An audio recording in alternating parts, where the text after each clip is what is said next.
Salam alaikum, professeur. Wa alaykoum salam wa rahmatullah, Madame Souad. Oui, Suad, je suis, donc pour ceux qui ne me connaissent pas, je suis Suad Taj. J'ai une modeste participation dans la SBL Al-Mihrab aussi. Et donc pour ceux qui n'ont pas pu assister au séminaire la dernière fois qu'on a fait ensemble, je suis médiatrice familiale et sexothérapeute. Et je vais remplacer aujourd'hui et les fois suivantes, Inch'Allah, Leïla, qui a bien travaillé jusqu'à présent et qui avait besoin de vacances. Donc je reprends, Inch'Allah, les cours pour donner un petit coup de main. Donc la dernière fois, vous avez parlé de la sunna. Et enfin, en tout cas, on reste toujours dans ce thème-là. Et vous avez abordé les différentes questions, les différentes définitions juridiques et légales. Et vous avez parlé de l'interdiction du prophète sallallahu alayhi wa sallam d'abord le premier hadith qui il interdisait voilà d'enregistrer enfin de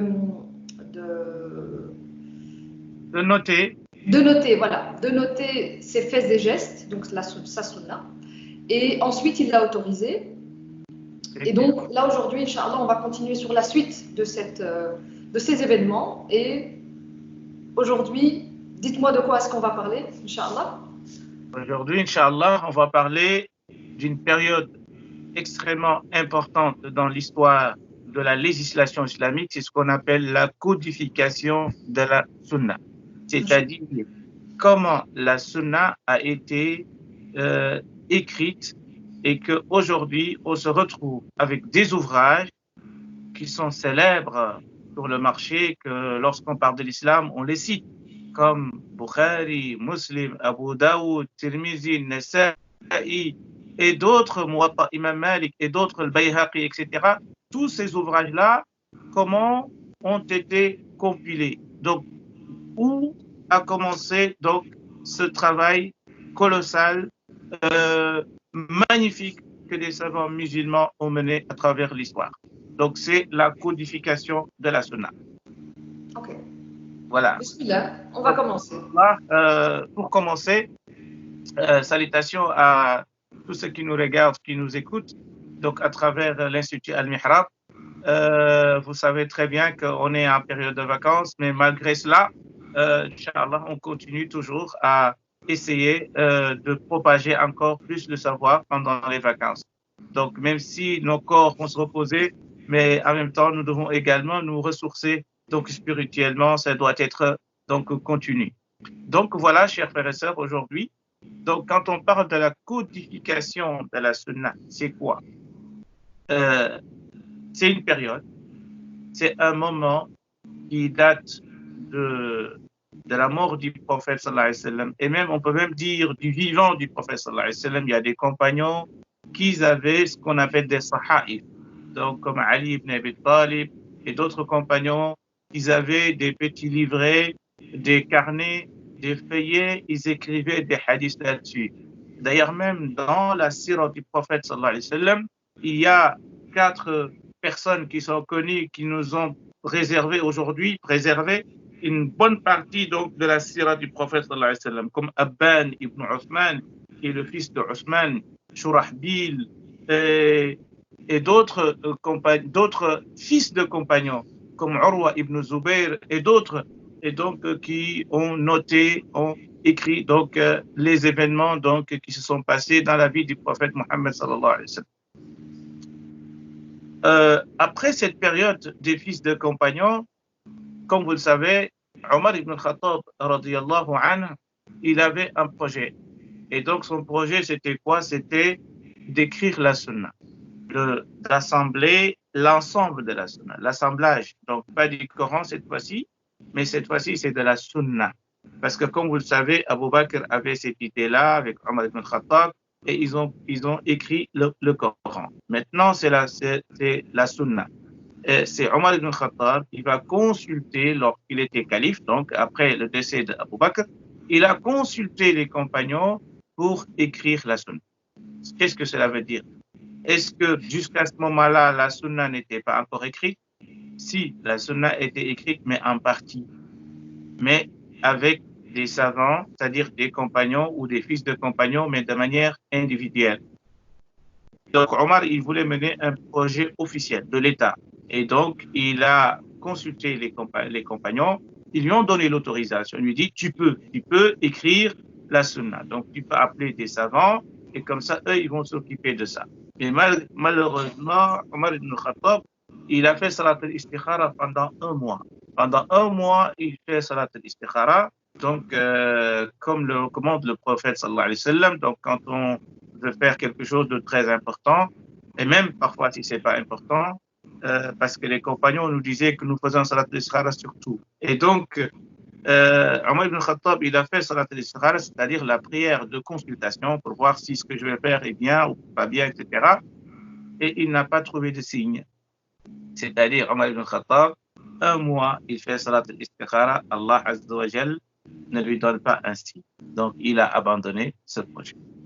Donc, il a conclu qu'il devait pas, qu'il devait rien faire, que ça devait rester comme ça. Pour lui, voilà, donc, comme il a fait salat al-istikhara et que, voilà, il n'a pas eu de réponse, donc pour lui, donc c'était pas peut-être le moment où c'était pas pour lui. Alors, pendant cette période, il y a des savants qui commencent à écrire des ouvrages sur la sunna, mais de manière individuelle, comme on a dit.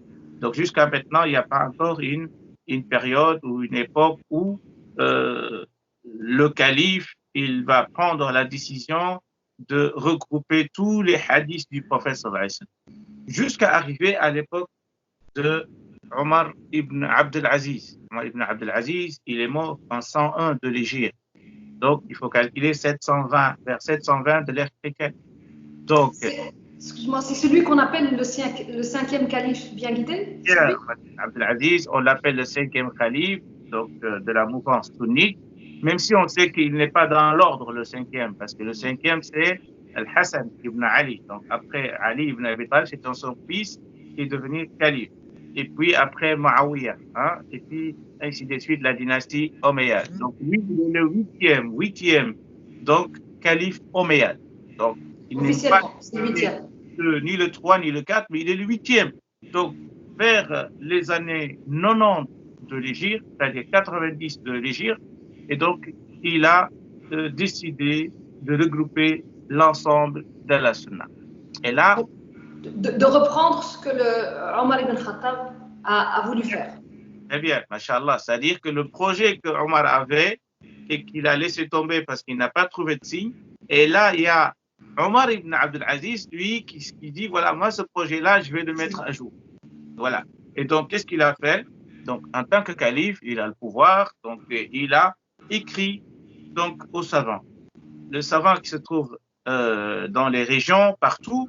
Et donc, il envoie des missives, des lettres pour leur dire, voilà, regroupez tout ce que vous pouvez donc de la sunna. Alors là, on note deux personnages clés.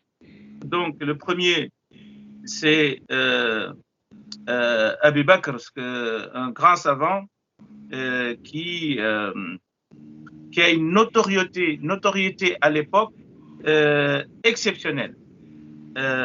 Abu Bakr et puis Ibn Shihab al-Zuhri. Ibn Shihab al-Zuhri, il va devenir même plus célèbre parce que lui, il est le cheikh de Imam Malik.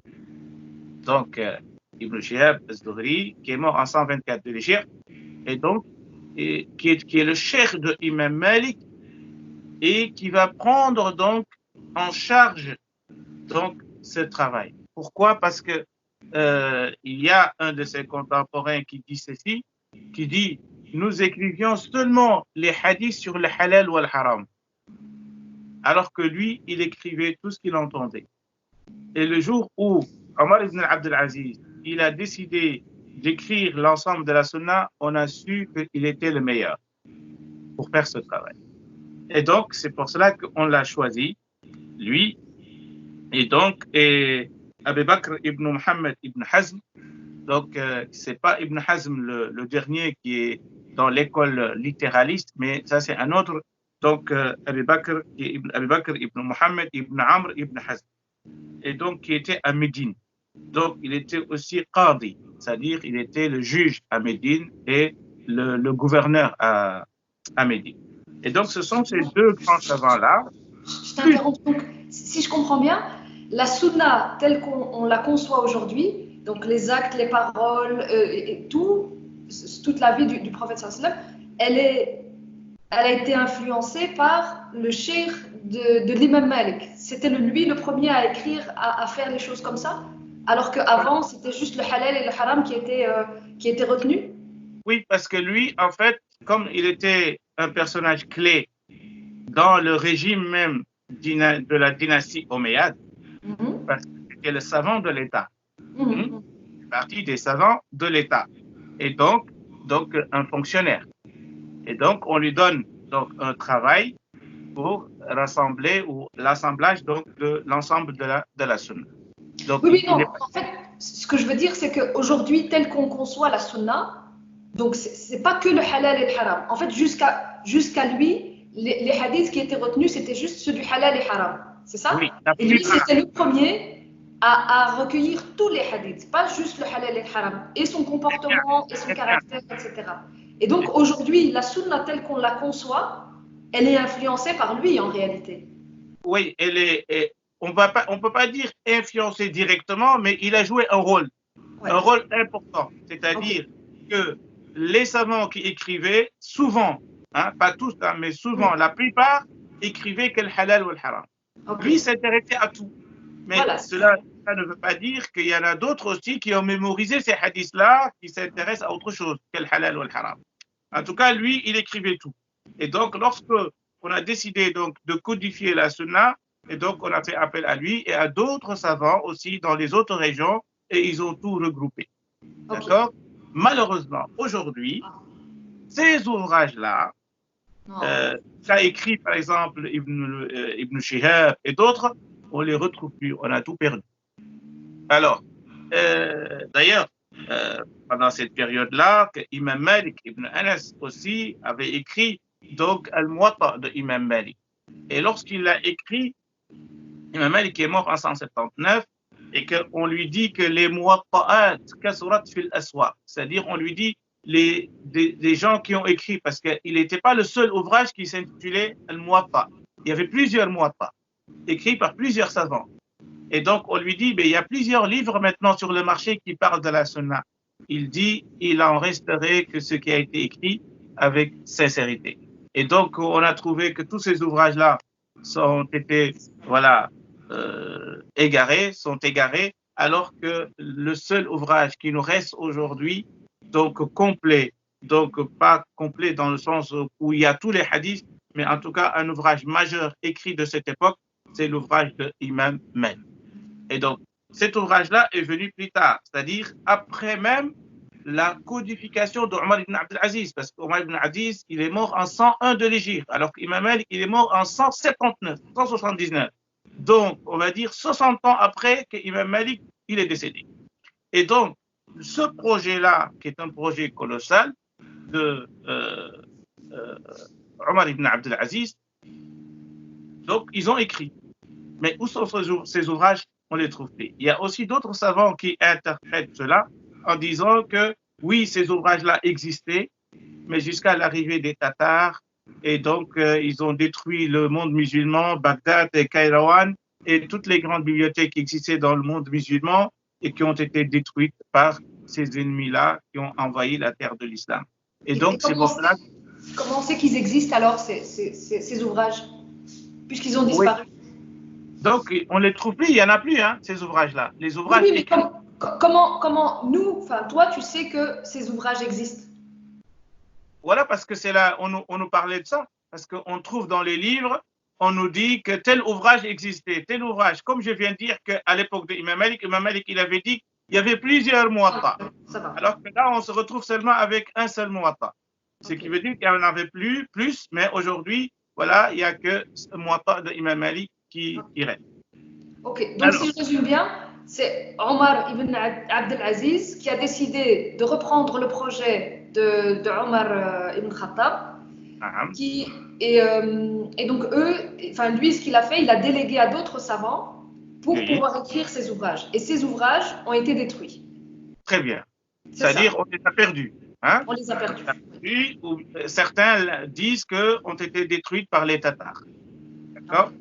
Alors, mais il y a des brides, c'est-à-dire quelques fragments de ces ouvrages que l'on trouve dans des ouvrages d'aujourd'hui. Ok. C'est-à-dire l'ouvrage complet, il est perdu. Donc, on n'a pas tout perdu, mais il y a des fragments qui se trouvent dans d'autres ouvrages et qui ont repris. Alors, comme Bukhari et Muslim et d'autres. Alors, ici, c'est très intéressant aussi de signaler la présence d'une femme à l'époque.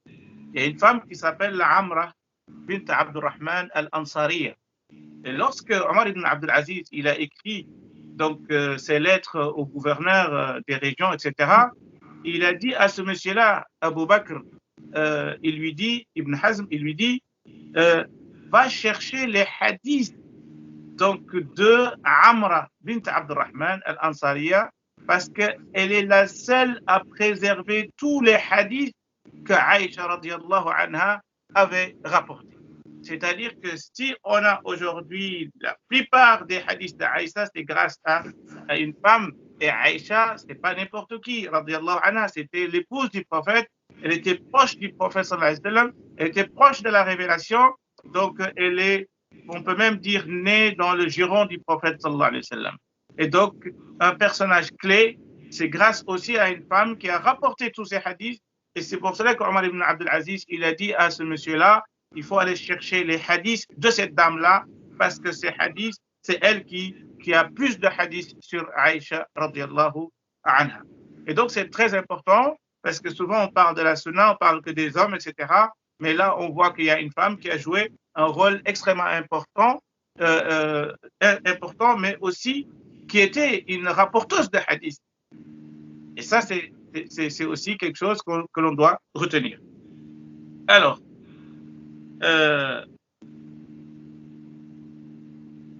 après cette période-là, qui est la période donc, de la codification officielle, c'est ce qu'on appelle la période de la codification officielle.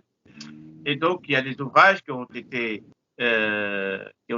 écrits, mais comme on vient de dire, ces ouvrages-là, on ne les trouve plus. C'est-à-dire les ouvrages écrits par l'État, par une instruction de l'État, menée par le savant Abu Bakr Ibn Hazm et Ibn Shihab az-Zuhri et d'autres, ces ouvrages-là, on ne les retrouve plus.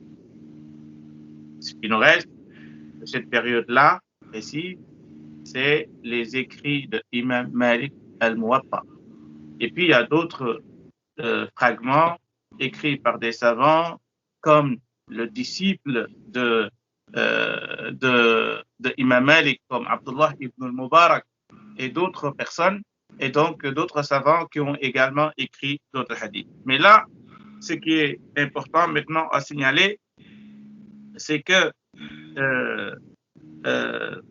le prophète sallallahu alayhi wa sallam, lorsqu'il a donné l'autorisation pour que les compagnons puissent écrire ces hadiths, c'est l'autorisation qui vient juste après l'interdiction.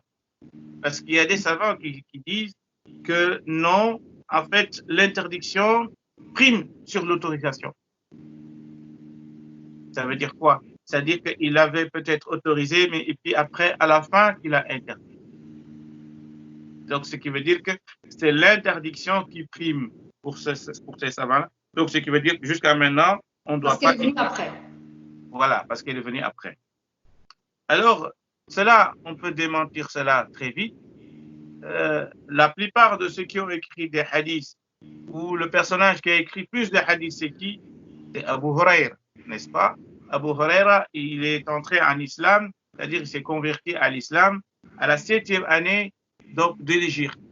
Donc, on ne peut pas dire qu'Abu Huraira, donc si Abu Huraira avait embrassé l'islam à la Mecque, là on pourrait dire que les hadiths qu'il nous a apportés, qu'il nous a rapporté que ces hadiths-là datent de la période mécoise. Et puis, il s'est converti donc à Médine. Et puis, à la 8e année, donc pendant l'ouverture de la Mecque, ce qu'on appelle Fath Makkah, que Abu Shah, le monsieur-là, est venu demander au prophète sallallahu alayhi wa sallam, est-ce que tu peux me noter une partie de ton discours? Et oui, le prophète sallallahu alayhi wa sallam, il a dit, Uktubu li Abi Shah. Donc, écrivez pour ce monsieur-là. Et ça, c'était à la 8e année Donc, ce qui veut dire que donc, les hadiths sur l'autorisation donc d'écrire les hadiths du prophète sallallahu alayhi wa sallam sont venus plus tard et pas avant. Voilà donc, cher Souad, donc comment cette codification donc a eu lieu.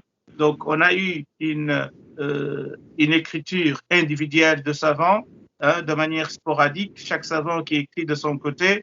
Et comme on a dit, la Sahifa d'Ali, Sahifa de Abdullah ibn Mas'ud, et d'autres qui avaient des petits carnets qu'ils écrivaient là-dessus. Et puis après, on a aussi des petits compagnons, des fils de compagnons, et donc qui avaient aussi donc noté des informations sur les batailles, sur les Ghazawat, comme Abban ibn, voilà, comme Abban ibn Uthman. Donc ce que je veux dire par là, c'est que la sunna était écrite quelque part, mais de manière individuelle, chacun avait une partie, ce qui l'intéressait seulement. Mais avec l'arrivée de Omar ibn Abdel Aziz, donc là, on a une codification officielle donc menée par l'État. Et donc, c'est à partir de ce moment-là que donc, des savants se sont levés donc, pour dire moi, je vais écrire mon propre ouvrage. Et donc, là, on a trouvé Abdullah ibn Mubarak, Ishaq ibn Rahawayhi, Ali ibn al-Madini, Ahmed ibn Hanbal, donc qui a écrit Al-Musnad de l'imam Ahmed et puis le Muwatta de l'imam Malik. Donc tout ça, ce sont des ouvrages donc individuels, donc qui suivent donc après la codification donc menée par l'État. Donc notre prochaine Inch'Allah vidéo, donc notre prochain cours Inch'Allah sera sur maintenant comment ces ouvrages-là ont été écrits, c'est-à-dire comment Muwatta Imam Malik a été écrit, et comment Imam al-Bukhari il a écrit son livre, et qui est Imam al-Bukhari, qui est Imam Malik. On doit savoir ces personnages-là, et c'était quelle période, et puis qui est Imam al-Nasa'i, qui est Imam Abu Daoud, qui est Imam al-Tirmizi. Donc on va prendre pour chaque personnage, Inch'Allah, pour un cours spécifique. C'est-à-dire le cours prochain, donc ça sera sur l'imam al-Bukhari. Donc imam al-Bukhari, et puis après imam Muslim, et puis Muwatta imam Malik, on va en parler après les 6 imams. Pourquoi? Nous saurons la raison, Inch'Allah. Donc, pourquoi on a tardé imam Malik alors qu'il est devant historiquement, parce que imam al-Bukhari, il est mort en 256, alors que imam Malik, il est mort en 179, 179, et donc, ce qui veut dire qu'imam Malik précède donc imam Bukhari. Mais nous saurons, Inch'Allah, les raisons. Barakallahu fiki, Souad. Dernière question, Inch'Allah, sinon, Inch'Allah, on se dit à la prochaine, bi'iznillahi ta'ala. Inch'Allah, avec grand plaisir. Barakallahu fikum. Salam alaikum wa rahmatullahi ta'ala wa barakatuh.